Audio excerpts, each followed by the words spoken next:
Hello les amis, j'espère que vous allez bien, j'espère que vous avez aimé les épisodes de Bill Hall sur Shein. Donc du coup en fait je reviens vers vous parce qu'en fait j'ai pas raconté mon petit parcours d'enfance. Pourquoi je suis venue en Belgique. Moi on me demande beaucoup ça. Oui certes je suis étrangère, oui certes je suis black. Et alors donc voilà. Du coup j'ai même eu des petits critiques par rapport oui on est des, enfin je veux dire je suis black, il y a même des arabes aussi, enfin, désolée de dire ça, mais on dit voilà il y a des gens qui sont racistes et ils nous disent ouais voilà rentrez chez vous. Vous croyez vraiment que nous on va rentrer chez vous avec notre situation que nous on a en fait? Donc pas du tout. Donc du coup voilà je voulais raconter mon petit parcours. Donc je suis née le 19 janvier 1998, à l'heure d'aujourd'hui j'ai 23 ans. Et du coup, l'accouchement, enfin, quand ma mère, elle m'a accouchée, j'ai eu quelques petits soucis de problèmes de santé. Je pense que ça venait de elle, en fait. Donc, en fait, j'ai eu aussi des petits problèmes de santé. En fait, je suis un peu gênée par rapport à ça, mais bon, voilà, bref. Donc, en fait, j'ai peur qu'on me critique et tout, donc bref, on s'en fout. Mais donc voilà, en fait, je suis née avec un problème de santé, donc un problème de yeux et problème de cœur. Et du coup, voilà. Donc du coup, en fait, je suis née avec trois problèmes alors de quand ma mère elle a accouché de moi. Du coup, en fait, c'était très grave. C'est-à-dire mon problème cardiaque. Je suis née avec un problème cardiaque très grave. C'est-à-dire j'étais entre la vie et la mort. J'avais 6 mois. Vous vous rendez compte que j'avais 6 mois. Donc du coup, ça, c'est un problème de santé. Deuxième problème, j'avais un problème visuel. C'est-à-dire que je suis née aveugle. Ensuite, je suis née sourde. Du coup, c'est ça que ma mère m'a dit. Hein. Donc, je suis née avec un problème de problème de cœur et un problème des yeux et des oreilles, tous les trois. Donc, je suis née ça. Donc, ça s'appelle la rubéole, si c'est bien ça. Donc, du coup, voilà, je suis née avec un petit virus, voilà, à Kinshasa. Ça arrive, hein, vraiment, mais c'est très rare que des femmes qui ont un petit virus, voilà, à l'époque, et du coup, voilà. Mais à l'heure d'aujourd'hui, c'est vraiment très guéri. C'est-à-dire que je prends des médicaments uniquement pour les yeux. Donc, quand j'étais petite, je prenais des médicaments pour le cœur. Je sais que j'avais des patchs, parce qu'en fait, là, je vis seule et en fait, pour transmettre le dossier dans un hôpital tout près de chez moi, ils ont tout vu. Donc, ils ont vu que je prenais des petits médicaments. Ils m'ont bien expliqué que tu prenais des médicaments cardiaques uniquement pour le cœur. Donc, c'était un patch. Et pour les oreilles, je sais pas trop ce qu'on m'a fait. Donc, j'en connais vraiment pas trop. Mais en tout cas, pour les yeux, à l'heure d'aujourd'hui, je prends tout le temps des médicaments. Donc, en gros, je vais vous montrer les gouttes que je prends en ce moment-ci. Et aussi que à l'heure d'aujourd'hui aussi, donc quand j'étais petite, donc en fait, il fallait que je porte un appareil. Donc, en fait, un appareil, c'est ça, je vais vous montrer. Sauf que je vais vous expliquer pourquoi, en fait, je lâche tout le temps mes appareils, enfin mes cheveux en fait. Donc un appareil c'est ça. Donc voilà, donc ici il y a le volume et tout. Donc je vais vous montrer comment ça marche en fait. Donc du coup j'arrive. Donc du coup comme je vous ai dit, pour le cœur je suis guérie. Donc du coup voilà, il n'y a pas besoin de médicaments pour le cœur. Mais donc voilà, pour les appareils, donc je mets tout le temps les appareils H24. Ça me permet d'entendre de loin et de près. Du coup voilà, donc voici les piles. Donc ce sont des piles. Voilà, il me reste pas très beaucoup. Hein. Donc c'est des piles, c'est des petits piles que tu dois les mettre dans les appareils et ça te permet d'entendre. C'est comme des piles de la télécommande en fait. Donc voilà, c'est ça. Et du coup voilà, ce sont des piles. Donc à chaque fois, franchement, tu dois en avoir deux.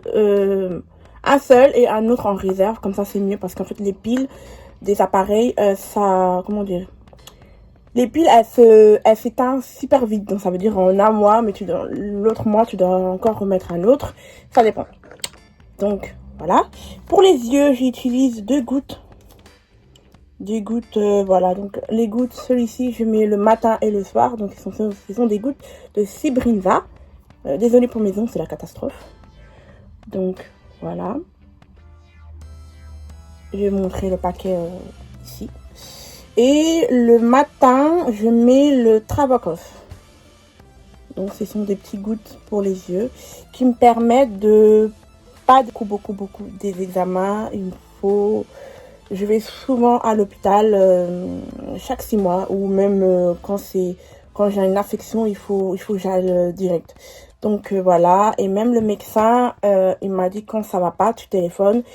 Vu que tu es quelqu'un de très important, on va te mettre en première liste et on te prend direct pour les yeux.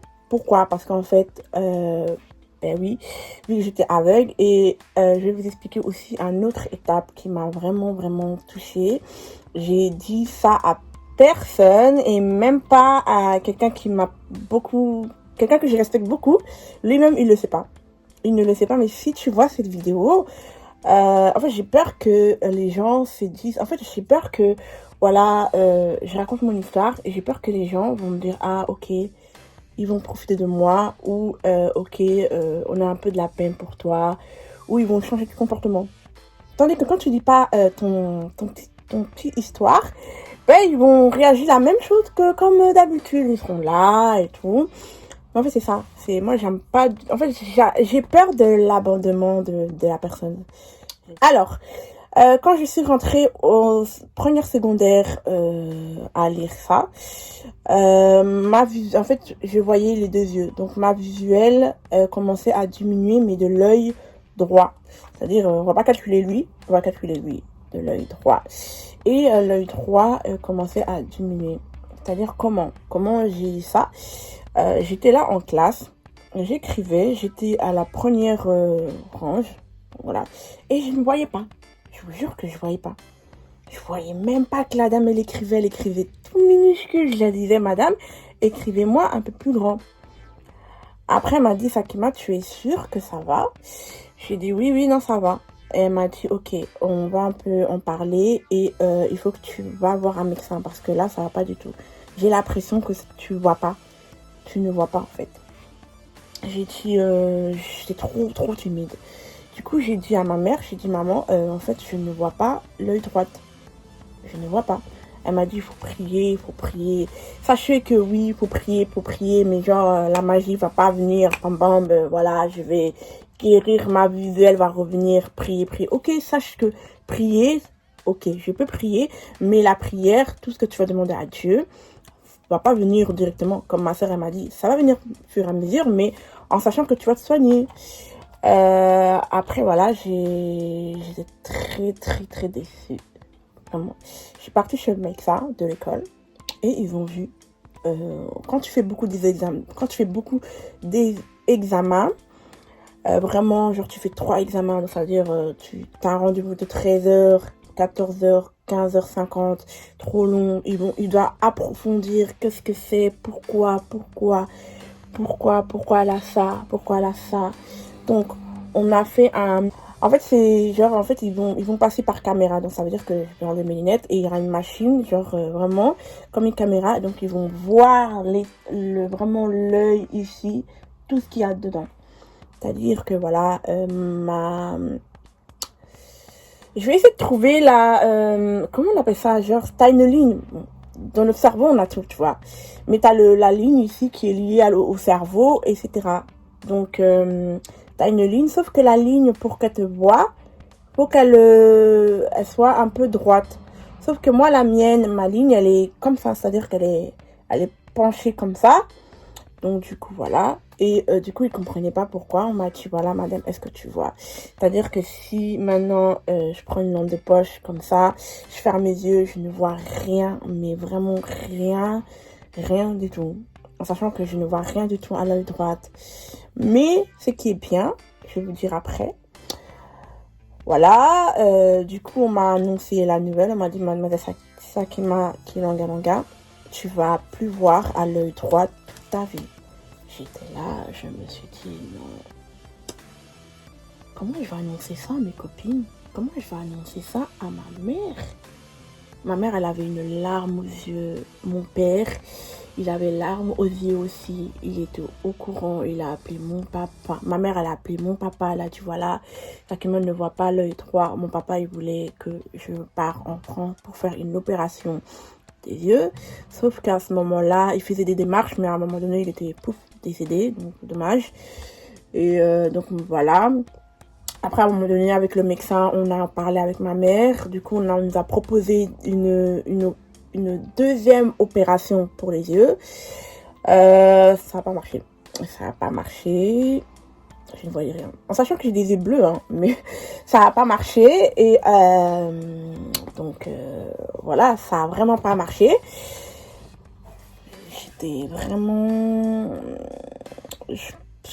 Je sais pas si je peux retrouver la photo de l'hôpital, mais ça date. Mais vraiment, quand j'avais quel âge? Je crois que quand j'avais 18 ans. Et si ce sont des gouttes qui vont te permettre de pas devenir aveugle. Si je ne le mets pas, la tension de mes yeux, elles vont diminuer. Et là, ce sera la catastrophique. Ça veut dire que ils vont me donner un autre médicament pour que je récupère la tension que j'avais avant. Là, maintenant, ça va. Voilà, ils m'ont dit continuer comme ça, c'est bien.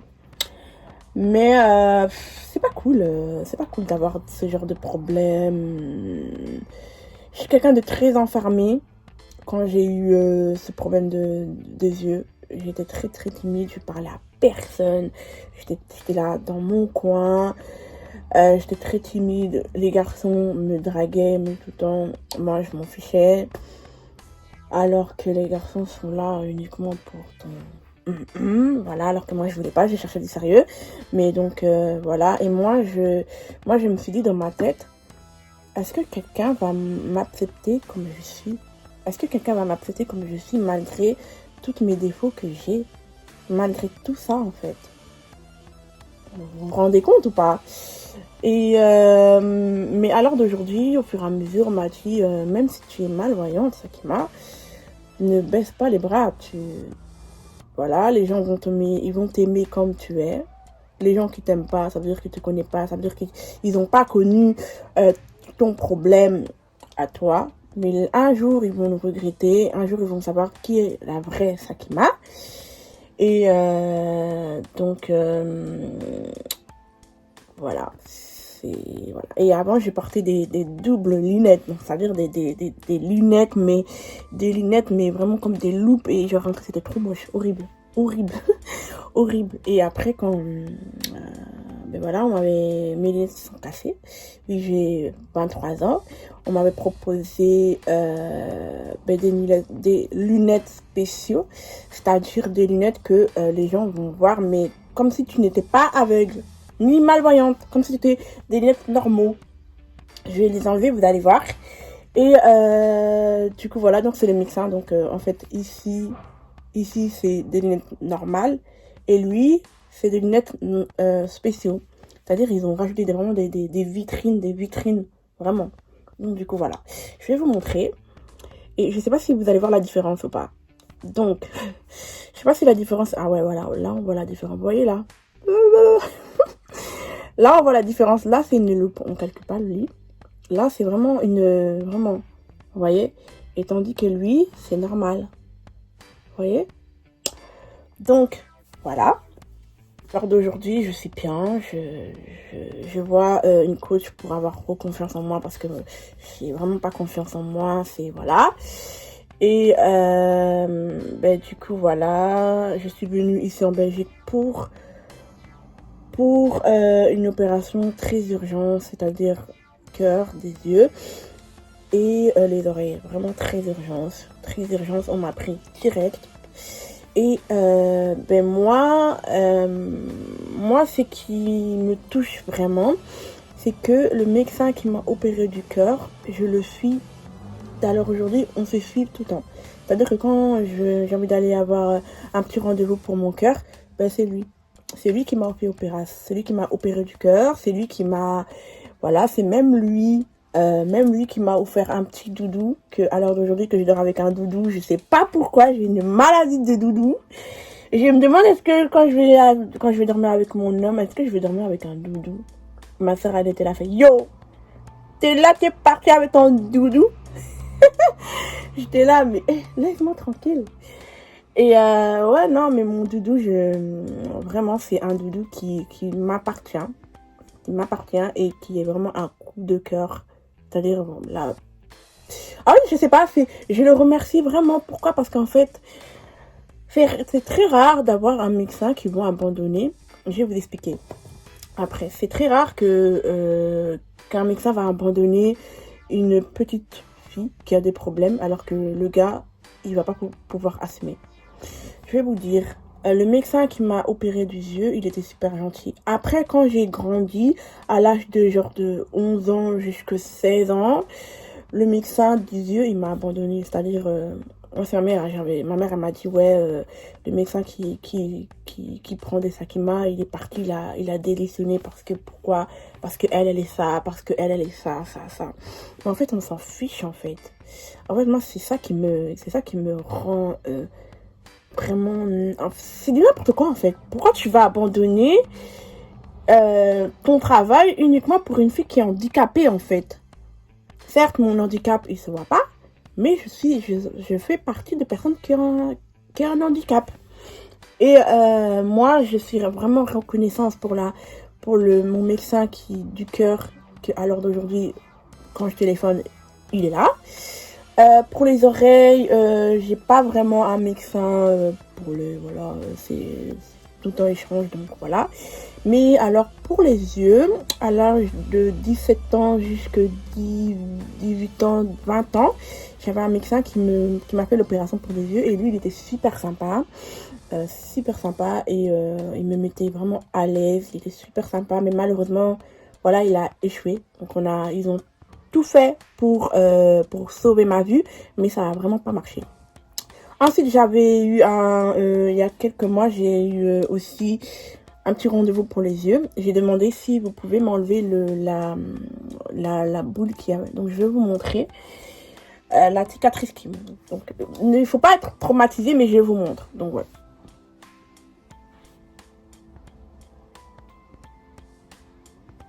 Je sais pas si vous avez vu. Donc, cicatrice là, on m'a mis quelque chose dans l'œil. J'ai demandé à mon médecin qu'il puisse m'enlever. Ils m'ont dit que non. Pourquoi? Parce que en fait, ça va compliquer encore les problèmes de ce qu'il y a ici. Parce qu'en fait, c'est relié au cerveau. C'est-à-dire que j'aurai des pertes de mémoire, des pertes autres trucs. Moi, ils m'ont dit ça. Donc, ils préféraient pas. Et si ils enlèvent ça, ça va retoucher à l'autre œil. Donc, ça veut dire qu'ils voudront toucher à l'autre œil. Mais donc, ils ont dit non, on refuse. En fait, moi, en fait, je sais pas pourquoi ils veulent pas assumer, en fait. Pourquoi pas assumer? Faites votre travail, en fait. Trouvez un professeur professionnel qui sait comment sauver la vie d'une personne. En fait, toutes les personnes qui m'ont opéré les yeux, ce sont pas des professionnels. Ce sont ni des professeurs des yeux. C'est-à-dire, il y a beaucoup de médecins. Mais pour cela, il faut trouver un professeur qui se connaissent pour les yeux, en fait. Qui va te dire, voilà, je peux pouvoir faire quelque chose.